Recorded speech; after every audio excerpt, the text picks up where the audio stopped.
Lastly, this afternoon we have Damon Mannion, who is Chief Operating Officer at Venda. Damon there is responsible for design and build of all Venda's convergent commerce solutions. The title of Damon's presentation is M-Commerce Today and Tomorrow. Thank you. The screen's working. Hi, and welcome to the final presentation for this afternoon. My name's Damon. Venda is the world's largest provider of on-demand e-commerce solutions. We've got about 120 customers around the world, all trading online in stores that we've built, mobile sites we've built, and across social commerce. And we've also integration for physical presence in store through kiosks, EPOS, and web-enabled stores. And today, obviously, I'm focusing on our experiences with our mobile-optimized sites. And I'm going to cover three areas.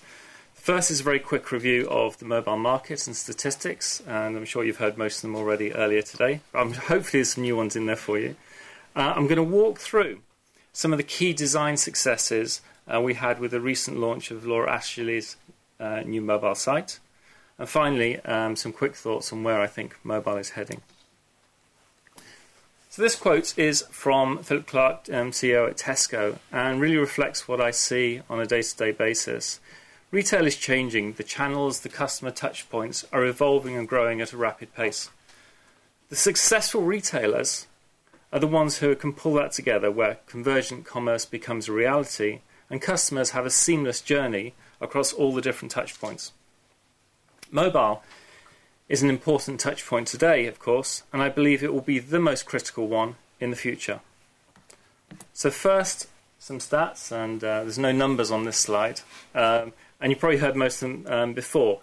In the UK, over 50% of the mobiles in use today are smartphones, so they can connect to the internet, and that is up from 30% at the same period last year. So it's a massive growth already. And for less developed markets, the adoption rates are higher and will be higher. Where there are fewer people already shopping online at the moment, we are likely to see them jump straight to mobile first and skip out the desktop experience. In Forrester's latest European mobile forecast, they're predicting a higher growth of mobile transactions in Italy than they are in, say, Germany. And if you look at Africa and India, they have an explosive growth, as usually mobile is the only way of connecting online. In Kenya, M-Pesa, which is a mobile-only SMS-based payment system, moves 12% of their GDP, which is around $1 billion annually. But back to Europe, and a word of caution, back to Forrester's prediction. Their prediction for the mobile market, and their mobile market, they exclude tablet devices. So just for smartphones, they're predicting that in 2017, mobile commerce will only represent 6.8% of all online e-commerce sales. And that's up from around 1% today. So there's some work to go. But in summary, the mobile market is growing, and it's going to grow faster. So Laura Ashley's site. We did a lot of work on this, and the site went live about 3 months ago and has been very well received by their customers and in the press. And I'm going to quickly walk through the site and share with you some of the key decisions that have helped deliver that success. So the design brief was to keep the aesthetics of the desktop user experience, but stripped down to a focused design, removing any non-essential content. So with a simple, clear design for the mobile device, the purchase journey is streamlined and easier for the user to follow, and so maximizes the conversion rate. Even so, all the desktop functionality that we have is made available on the mobile site, as we believe that the mobile site should not be any less of an experience of the desktop site, just a more focused one. We took the technical decision to use a separate set of mobile templates so that we could deliver the most optimized and therefore the fastest mobile site, and I'll come back to this later. For traffic that comes from tablets, we serve the desktop templates. But the mobile templates themselves, we made them responsive. So all the stuff you heard earlier from Ben, applies to the mobile templates that we deliver. So it dynamically refreshes without having to go back to the server, which creates a really, really fast and fluid user experience. Finally, as these desktop and mobile templates are just different views of the same back end, this means we can deliver exactly the same functionality, the same data, the same content to any device. For example, we serve the same promotions, you have the same user login details, and the basket is shared between the desktop site and the mobile site itself. And so if you look at the home page there, you'll see that the promotional mechanics are mirrored. We've kept the top header section as short in height as possible so that we can maximize the amount of quality real estate presented to the user above the fold. We've got a home button, a store finder button, a search button, and then it drops into the main categories for Laura Ashley. So I'm just going to take you through the product path that we set up for Laura Ashley, and this is simply a category page, a product list page, and the product detail page. And you'll notice we've brought forward the header design from the home page. So you've got the same devices around home, back, basket, search, etc. Laura Ashley have got a pretty big catalogue, so we need a category list page in order to take the customer through to the product in a way which is logical. Search will bring back too much product, so you need to kind of split it down first.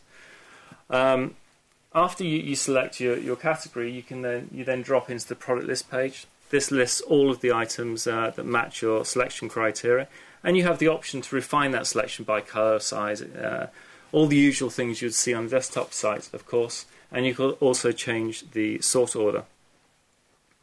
Scrolling down the page, so when you click on a particular product, you get to the product detail, where we show one big image of the product itself, and you can use swipe to cycle between the alternate images that we have for that given product. And scrolling down, you get towards the buy options. You've got select. You can't really see it there. But you've got select size, color, quantity, and these are all drop downs, so the customer doesn't have to do any typing. That's a key usability thing. You don't want to be typing on mobile devices. We've also got the social links there. Social links are incredibly important, just for the additional traffic it generates. But increasingly, those social links get used by Google, so it helps your page rank as well. So, good tip on any page to have those links. This area here, that shows the additional product information, delivery information, returns, etc. And this, you just click on it and it does an in-page refresh, so it doesn't have to go back to the server again, keeping the user experience as fast and as fluid as possible. And of course, you've got a big add to basket button because that's what you want the customers to be doing. So this is the last page with screenshots, and this shows our checkout flow.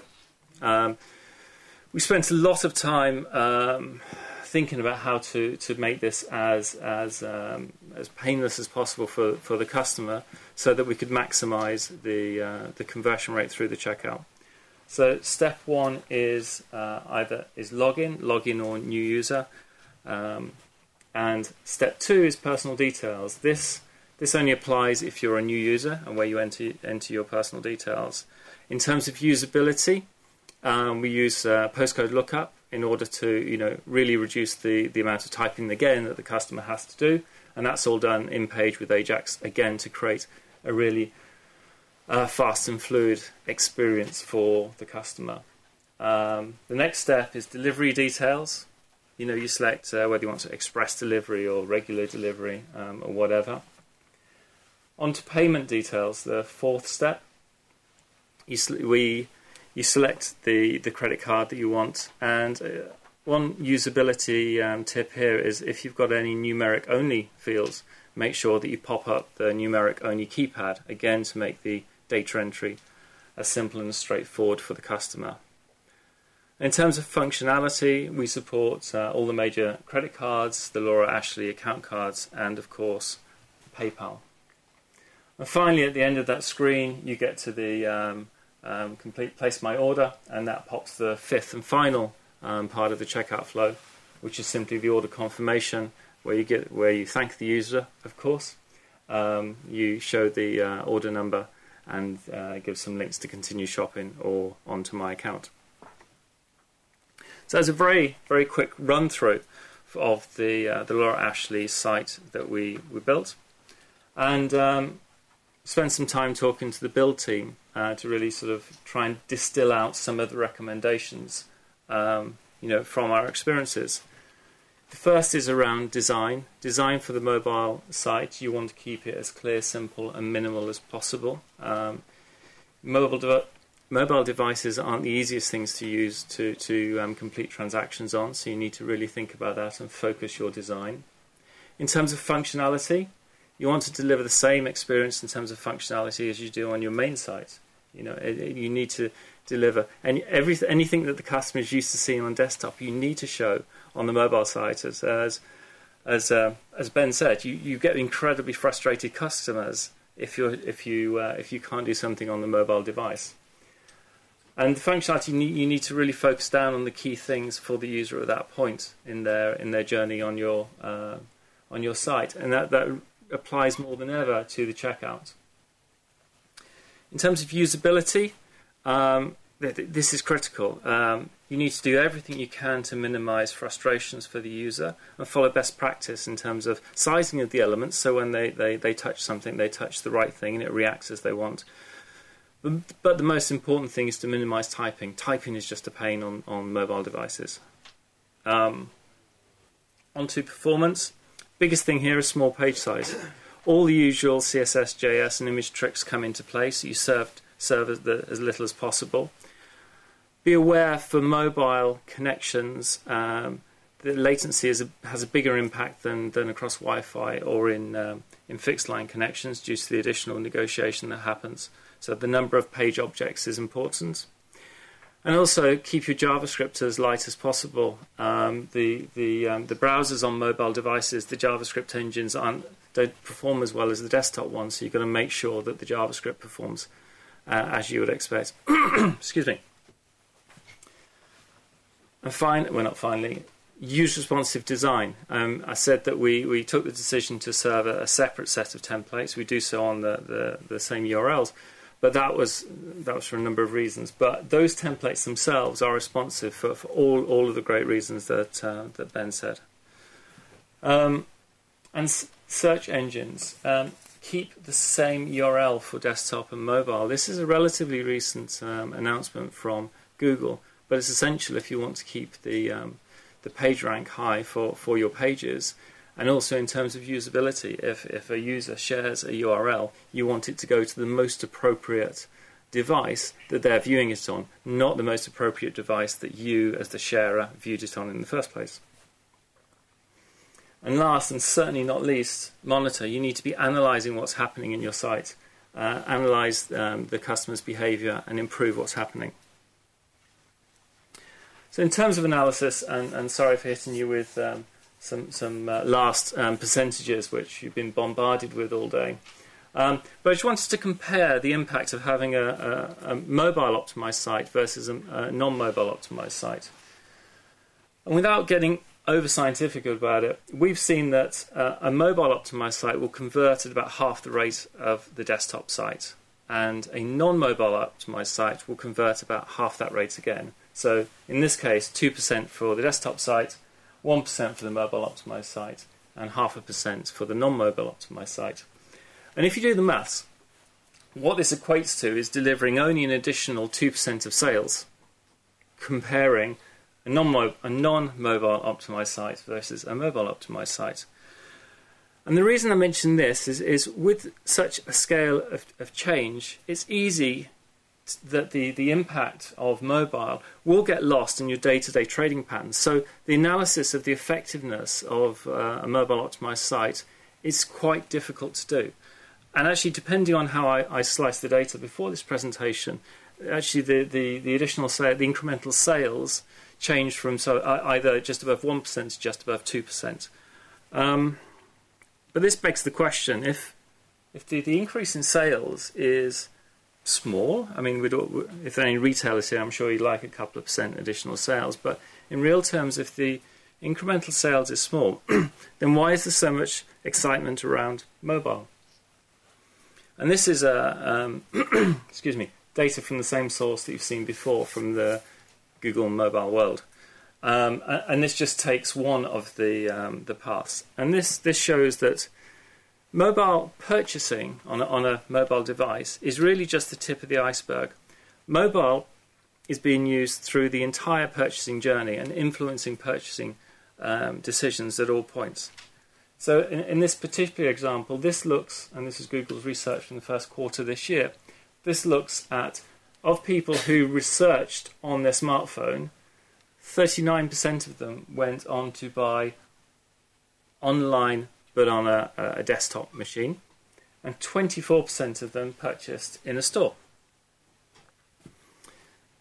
So, mobile, and all the stats you can see, and by the way, there's a long list of source links at the very end of my presentation.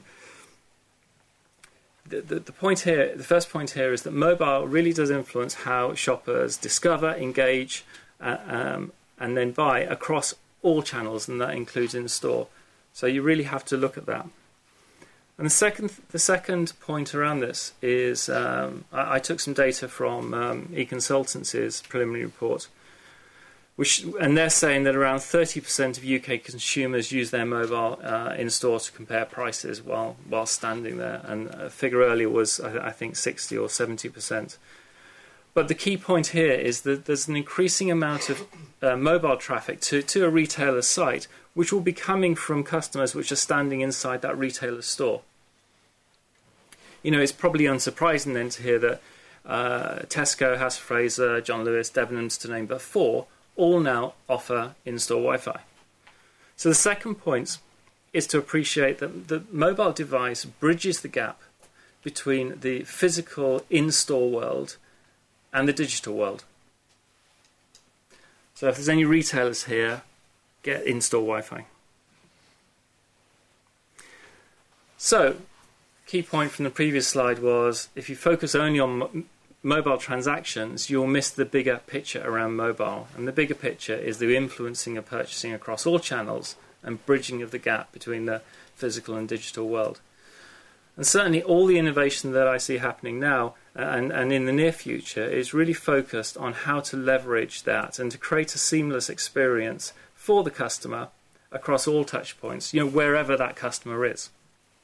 And I've just got a couple of, or 3 slides to look a little bit further into the future. And the first one is around payments. Luckily, John didn't cover the example I'm going to go on to next in his earlier presentation, which I'm very relieved about. So there are many companies out there who all want you to ditch your wallet or your purse and use your mobile device instead. All the major credit card companies are working on this. Many of them have launched their own apps, as has PayPal.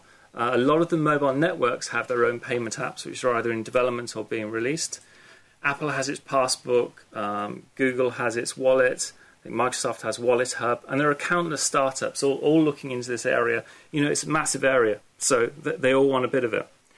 And I just want to give you a quick example from a company called Square. So you might have seen these adverts with a little swiper to get your credit card. But their app does more than just swipe cards. Once you have their app installed on your phone, and the retailer has the Square's software installed, usually on an iPad, the customer journey is very different. The customer journey is simply to walk to the store counter, say, charge this to Damon Mannion, and a few seconds later, the transaction is completed.